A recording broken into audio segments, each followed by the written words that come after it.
Hello guys, bersama saya lagi dalam Alright Nopo Channel. Gempak sahabat-sahabat semua.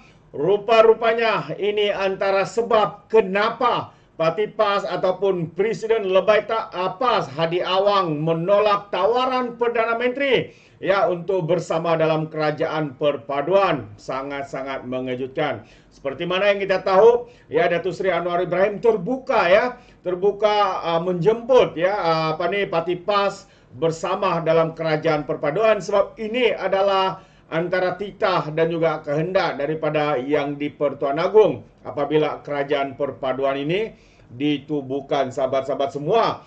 Namun hari ini akhirnya semuanya itu terjawab kenapa Parti PAS menolak jemputan daripada Datuk Seri Anwar Ibrahim. Jadi menarik untuk kita dengar apakah sebenar alasan daripada pihak pembangkang khususnya Parti PAS ini. Jadi kata penganalisis, PAS tolak sertai kerajaan sebab mereka yakin menang pada PRU yang ke-16. Itu antara sebab kenapa mereka menolak dengan sombong, dengan angku. Mereka mengatakan mereka mampu menawan kerajaan perpaduan ataupun kerajaan persekutuan pada PRU yang ke-16 ini. Jadi menarik untuk kita ikuti kenyataan daripada penganalisis politik. Apakah yang mereka katakan?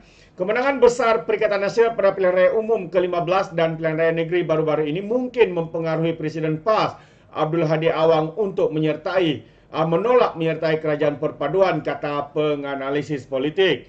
Fellow kanan Majlis Profesor Jeniri Amir berkata, Hadi mungkin yakin PN akan menang pada pilihan raya umum yang akan datang.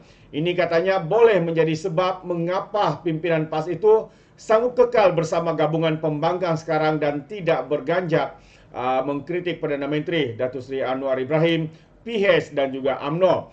Katanya sekiranya Hadi menerima pelawan menyertai kerajaan perpaduan Anwar, ia seolah-olah beliau jilat ludah sendiri, mengundurkan prinsipnya akan menjelaskan imej dan PAS secara amnya. Dia lebih suka kekal dalam pembangkang daripada mengorbankan prinsipnya, kerana Hadi berpendapat PN akan dapat membentuk kerajaan pada pilihan raya yang akan datang. Melihat prestasi mereka dalam pilihan raya baru-baru ini, tren pengundian dan akan ada lebih ramai pengundi muda pada pilihan raya umum akan datang, kata Jeneri.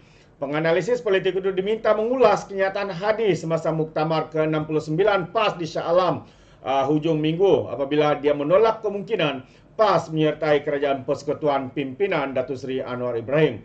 Menurut Jeneri lagi jangkaan itu juga dipercaya mengapa Hadi kini mengarahkan PAS untuk memenangi undi bukan Melayu. Beliau berpendapat Perikatan Nasional boleh menang pada masa hadapan, tapi memandangkan kemenangan baru-baru ini disumbangkan terutamanya oleh sokongan orang Melayu, Hadi kini melihat orang bukan Melayu juga penting. Inilah sebab dia membuat kenyataan dalam muktamar mengatakan PAS kini mahu memikat pengundi bukan Melayu, katanya. Bagaimanapun Jeneri percaya ia akan menjadi misi sukar bagi PAS memandangkan kedudukan yang penuh kontroversi apabila melibatkan bukan Islam dan cara mereka.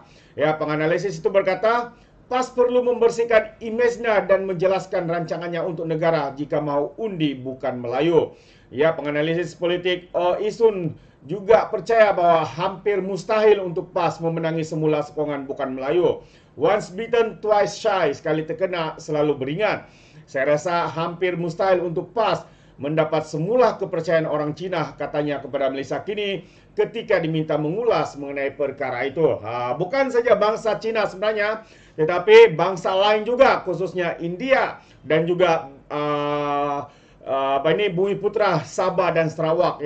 Sabah dan Sarawak memang kekal untuk tidak memihak kepada PAS kerana kita boleh nampak PAS yang begitu ekstrim, PAS yang menggunakan agama, menggunakan sentimen bangsa, dan kita lihat bagaimana ekstrimnya mereka, sahabat-sahabat semua, di parlimen mereka menggelar kafir mengkafirkan, menggelar DAP dengan tuduhan-tuduhan yang melampau. Ini ada antara sebab dan akan menyebabkan impian Parti PAS ini kononnya untuk mendapat undi bukan Melayu tidak akan menjadi kenyataan. Kerana apa yang dikatakan, tuduhan-tuduhan yang dilemparkan, kononnya orang Cina melawan perjuangan mereka, orang bukan Islam melawan perjuangan Islam, ini antara perkara-perkara yang ditakutkan ya oleh pengundi-pengundi bukan Melayu dan juga bukan Islam, khususnya Sabah dan Sarawak, sahabat-sahabat semua. Kita masih ingat pemuda Sikh mengatakan kononnya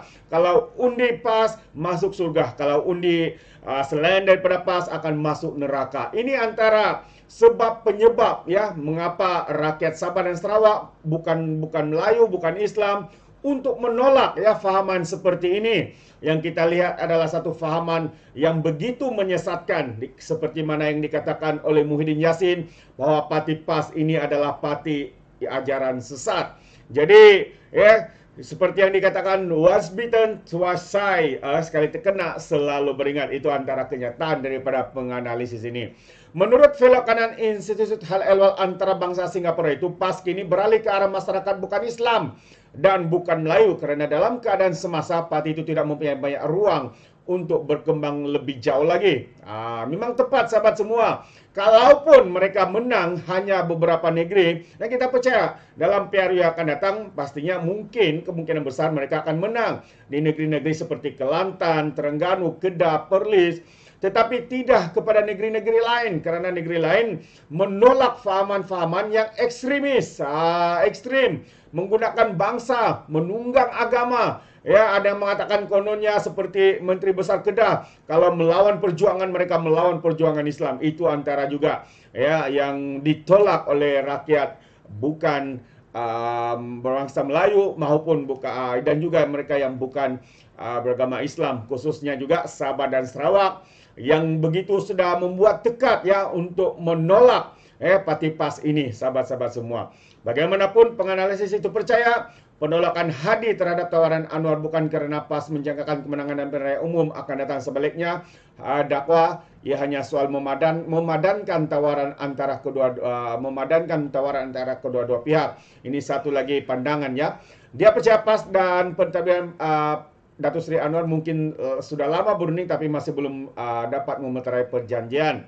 Jadi saya rasa katanya kedua-dua pihak sudah lama berunding dan syarat masing-masing masih belum disepadan. Pihak Hadi mesti meminta langit, tetapi jawatan Timbalan Perdana Menteri sebaliknya Anwar mungkin menawarkan terlalu sedikit kementerian kepada PAS, katanya lagi. Jelas lagi kesetiaan pada parti dan ideologi politik berubah-ubah pada masa kini. Apabila keadaan bersama sudah masak dan sesuai, mereka sentiasa bekerja sama. Itu antara satu lagi kenyataan penganalisis politik sahabat-sahabat semua. Dan satu lagi begitu terdesaknya mereka hari ini untuk cuba memenangi undi bukan Melayu adalah kenyataan daripada timbalan presidennya sendiri, yaitu Tuan Ibrahim Tuan Man. Katanya China berlindung di rumah Presiden PAS pada 13 Mei. Mereka cuba bermain atau mengingatkan, tapi sebenarnya itu hanya sejarah. Sejarah tidak menentukan hari ini Cina bangsa lain akan mengundi PAS, sahabat-sahabat semua. Walaupun PAS cuba meyakinkan golongan bukan Islam bahwa parti itu benar-benar mau mendekati golongan terbabit. Dalam usaha meraih sokongan bukan Islam, timbalan Presiden PAS Tuan Ibrahim Tuan Man mengenang kembali kisah sebuah keluarga Cina yang cuba berlindung di kediaman Presiden PAS ketika itu sewaktu insiden rusuhan 13 Mei 1969. Dan saya percaya ketika itu presidennya individu yang berbeza, tidak seperti hari ini seorang yang begitu senang sekali berubah-ubah dalilnya. Kalau esok lain, kalau esok lagi lain, sahabat-sahabat semua. Jadi sejarah itu hanya sejarah, tidak akan diambil kira. Peristiwa 13 Mei pada tahun 1969 ialah insiden rusuhan kaum yang berlaku dan kemuncak masalah perpaduan di Malaysia. Tragedi ini telah merenggut nyawa serta harta benda yang merupakan satu titik hitam dalam sejarah negara Malaysia. Itu antara perkara sebenarnya. Walaupun Tuan Man mencuba untuk mengingat perkara itu sebenarnya, tapi sedarlah bahwa rakyat hari ini bukan lagi senang untuk diperbodohkan seperti rakyat di Kelantan, Terengganu, Kedah, Perlis dan sebagainya.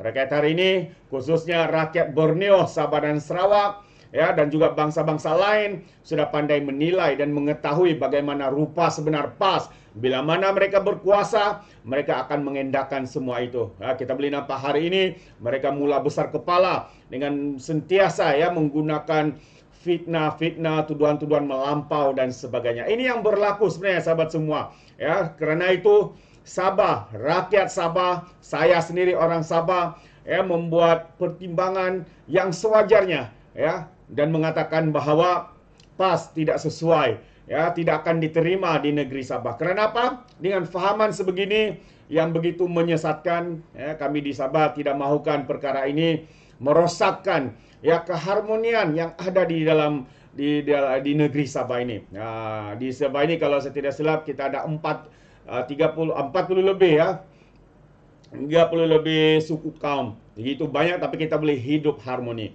Walaupun berbeza fahaman agama, tapi karena sikap tolak ansur yang begitu kuat di antara rakyat Sabah ini, kita boleh aman sebegini. Ya, politik hanya politik. Ya, bukan seperti PAS ini, ya, yang mencampur adukan semua agama, bangsa, politik dan sebagainya. Karena itu Sabah Sarawak menolak ajaran seperti ini.